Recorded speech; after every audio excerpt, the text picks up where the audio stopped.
If you've tried thyroid medications, birth control, antidepressants, metformin, TRT, or HRT, and you're still dealing with fatigue, weight gain, or brain fog, you don't have one hormone problem. You actually have what I call a hormone cascade problem. Today, I'll show you how hormones work like dominoes. When the upstream signal breaks, everything downstream fails, and I'll cover the biggest cascades behind issues like hypothyroidism, stress and insulin resistance, PCOS, infertility, low testosterone, and menopause, and I'll walk you through exactly how to restore the signal at the source and heal your hormones at the root cause. Welcome to the Dr. Josh Axe Show.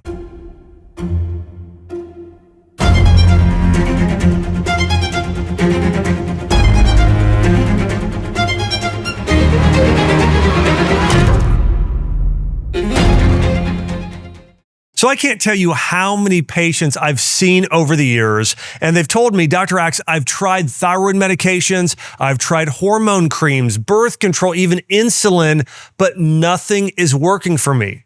But when I zoomed out, I was able to realize something crucial. They were treating the symptoms, not the root problem, which is a hormone cascade issued. And once we fixed the upstream signal, the downstream hormones corrected themselves automatically. Now, most doctors today treat hormones like isolated light switches.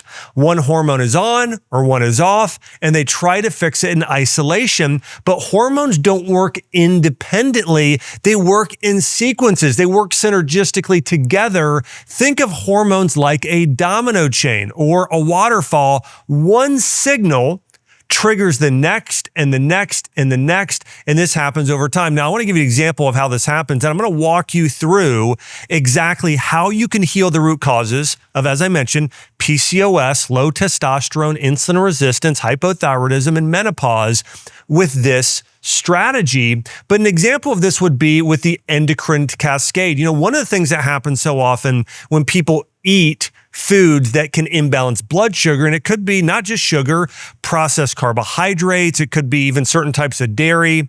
And what this will do is all of a sudden your blood sugar is off, okay? So we see blood sugar is off. And then what happens is insulin's impacted, right? So we see insulin. Well, when insulin increases, that increases stress on the adrenal glands.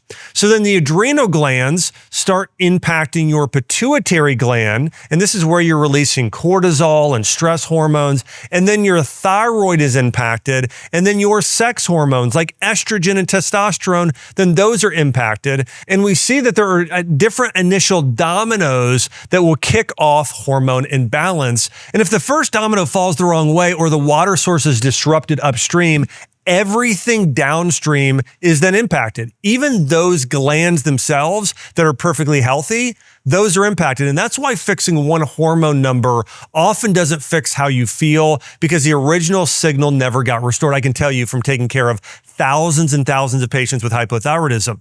Even when they get on a T4 medication like levothyroxine, they still don't feel 100%. There's still metabolism issues. There's still thinning hair problems. There's still low body temperature. There's still, weight gain. There's low energy. All of those things are still there. Now, some of them change a little bit to where you get a little bit of relief, but those problems are still underlying there because you never got to the root of that first domino causing the hormone imbalance in the first place. Listen, I believe 80% of hormone issues actually start in the brain. So it's not a gland like your thyroid gland.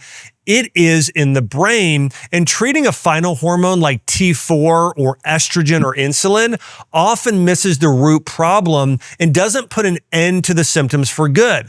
And this is why you continue to you feel a level of chronic stress. There's a level of inflammation, right? And with that inflammation, you don't look as young or feel as young as you want to.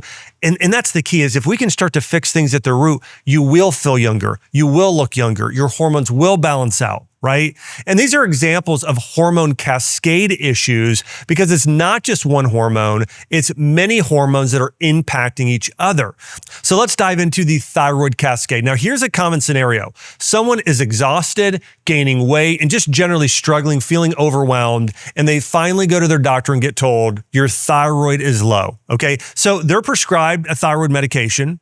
Their labs improve, but they still don't feel like themselves. 1 in 4 people on thyroid medication still report symptoms despite absolutely and completely normal lab values. And that's because what looks like a thyroid problem is actually a bigger issue. So here's what's typically causing this cascade in hypothyroidism. It never starts with the thyroid, okay? In fact, hypothyroidism is almost always starts in the brain or the gut or the adrenals, or the liver, okay? So everywhere, pretty much anywhere but the thyroid is where thyroid problems start, okay? And for a lot of people, it starts with this hormone cortisol, and you have something called your HPA axis, your hypothalamus, pituitary, adrenal axis.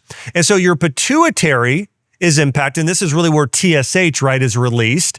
That then impacts the thyroid. Your thyroid then releases T4, but then in order for your body to function properly, okay, for your cells and your organs to be fueled like they should, they need a hormone called T3. So your T4 that your thyroid produces needs to be converted to T3, and 80% of that conversion happens in the liver, and another 20% happens in your gut microbiome. And the pattern works something like this. The hypothalamus senses chronic stress, inflammation, or blood sugar swings, okay? And it sends a danger signal to the pituitary, and the pituitary lowers or dysregulates TSH, that's thyroid stimulating hormone, and then the thyroid produces less T4, okay? And then the liver and the gut struggle to convert T4 to T3, and so your cells slow their metabolic activity to conserve energy. This is what hypothyroidism is. And by the time symptoms show up, the thyroid is just the messenger, not the original problem. And medications fall short again because of this. Thyroid meds can replace hormones, but they don't automatically restore proper brain to thyroid signaling, which is converting T4 to T3. Again, that conversion happens in the liver and in the gut. So here's the solution. We want to reduce chronic stress and cortisol overload. I really believe that's the number one thing. If you want to know what is the main upstream problem causing hypothyroidism today, it's not TSH, it's not T4, it's cortisol, and it's really your brain. It's chronic stress causing cortisol overload. And studies show stress and inflammation reduce that T4 to T3 conversion by up to 50%.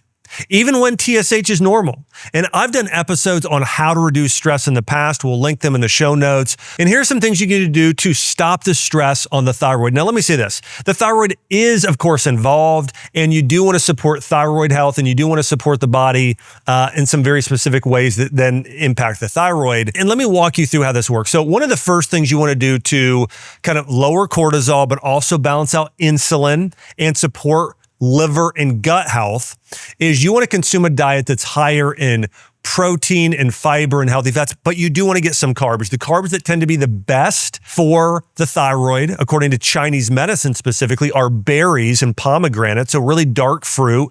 Black whole grain rice is good, and sweet potato. Those carbohydrates tend to be the best for keeping stabilized blood sugar, but still having some carbohydrates in your diet, because you do want some when you have hypothyroidism. There are also some really key nutrients both the thyroid needs and the adrenals need, iodine being one. Now, if you have Hashimoto's thyroiditis, you need to be careful of, or autoimmune disease, you need to be careful of how much iodine you take. You typically want to start with a lower dose and start taking some other things to lower the autoimmune reaction first, like selenium. Selenium is one of the most critical nutrients for thyroid function and overall organ function when it comes to stabilizing and supporting thyroid hormones. Typically around 200 micrograms a day is the ideal dosage. And you also need to make sure you have proper levels of zinc and iron and B vitamins. You want to be methylating properly as well. So iodine, selenium, zinc, and iron are key nutrients if you have hypothyroidism. And you do want to make sure you're eating enough calories. You also want to warm your body up. This really helps. It helps with relaxation. It helps with mitochondrial health, which is also deeply connected to hypothyroidism. And I would say getting in an infrared sauna, getting red light therapy, doing an infrared heating pad, warming up your feet and your midsection, and even doing some of that light right on your thyroid is good as well. But again, when we're looking at these hormone cascades, the single biggest hormone that is negatively impacting hypothyroidism or thyroid issues today is when cortisol gets too high. And when cortisol gets too high, insulin gets high, estrogen can get too high, and then what happens is that downregulates the thyroid hormones. So listen, if you have a hypothyroidism issue and you're just trying to treat it with a medication or even outside thyroid supplements, it typically is not a total fix because we really need to impact cortisol in a positive manner. Now, let me say this. The number one herb prescribed today by functional medicine practitioners for hypothyroidism is ashwagandha. Now, ashwagandha doesn't magically impact thyroid hormone. You know what it does impact, though, is stress and cortisol. So ashwagandha is known as an adaptogenic herb, and it helps your body better adapt and deal with stressors. So what it does is it lowers cortisol, and then it improves thyroid hormone because of how it's impacting cortisol. So that's why ashwagandha is such a well-known herb for hypothyroidism, and typically the number one herb I recommend for hypothyroidism. But again, if you want to cure and fix the thyroid cascade, you first and foremost need to fix cortisol. And typically to fix these issues, again, it's not one medication or one supplement, and that's what's happening so often today. It's, no, we need a protocol. We need a lifestyle change. We need to say no more often, right? We need to get better sleep. We need to take a few supplements, but we need to change and improve our diet and eat the foods that are exactly right for you. Listen, the diet doesn't taste better or worse. One, it's what your body is craving and needs. But I'll give you an example. I've had so many women come in with hypothyroidism and they've said, well, I'm eating really healthy. I'm eating a lot of salads and smoothies. That's not healthy in most cases for hypothyroidism. Your body's cold. So you're drinking cold ice water and you're doing cold salads and you're doing raw foods. And that's terrible for hypo. We got to warm the body up. We need to also lower cortisol. So we need to lower insulin. What do? It's a lot of soups. It's a lot of herbal teas. It's a lot of warm home-cooked meals. It's a lot of things like sweet potato and grass-fed beef and wild-caught salmon. That fixes it. That'll fix it, okay? So there's different types of eating healthy. You need to eat the type of healthy that's right for you and your body and your hormones, okay? And here's my challenge. Instead of asking which hormone is low, ask which signal is broke first, okay? And what is the most likely reason that it broke, okay? So if cortisol is high, ask, what's causing me to live in a fight or flight state, okay?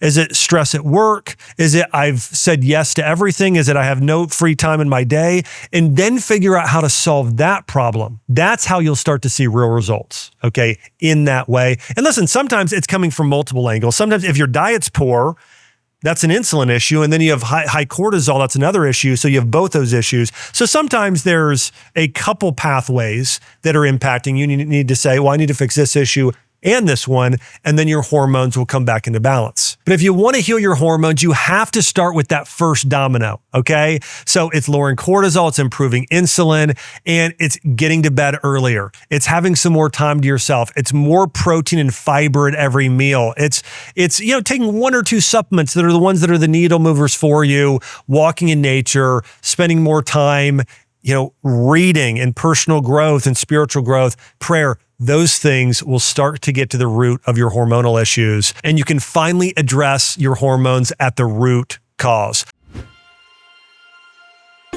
By the way, I want to mention I'm offering a simple at-home blood test that actually tests for the right things.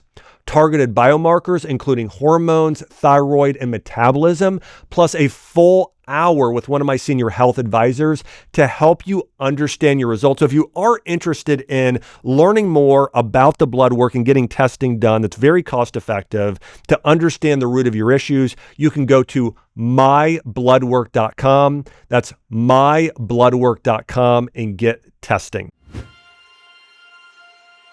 I want to say thanks so much for tuning in here to the Dr. Josh Axe Show. Remember, each and every week we're diving deep into the science and principles of how you can heal physically, mentally, spiritually, and take your health and your life to the next level. Hey, I've done a lot of podcasts on a lot of these topics as well. So if you want to continue to learn more about a certain element, maybe it's getting better sleep. Maybe it's about hypothyroidism or low testosterone. Just search on YouTube, Dr. Josh Axe testosterone or hypothyroidism, or look in the show notes. And I'm going to have more of those episodes in there that you can look back at and listen to further your wisdom and knowledge on these areas to help you take your health to the next level. Also, remember, the number one thing you can do to support the show is subscribe. Sometimes because we talk about controversial topics on the show, such as cancer and certain natural remedies like ivermectin and hydroxychloroquine. And I have some, controversial experts on the show. It gets shadow banned. And so if you're not subscribed, you may not see it. So thanks so much for your support on that. Thank you for sharing. And I can't wait to see you on the next episode.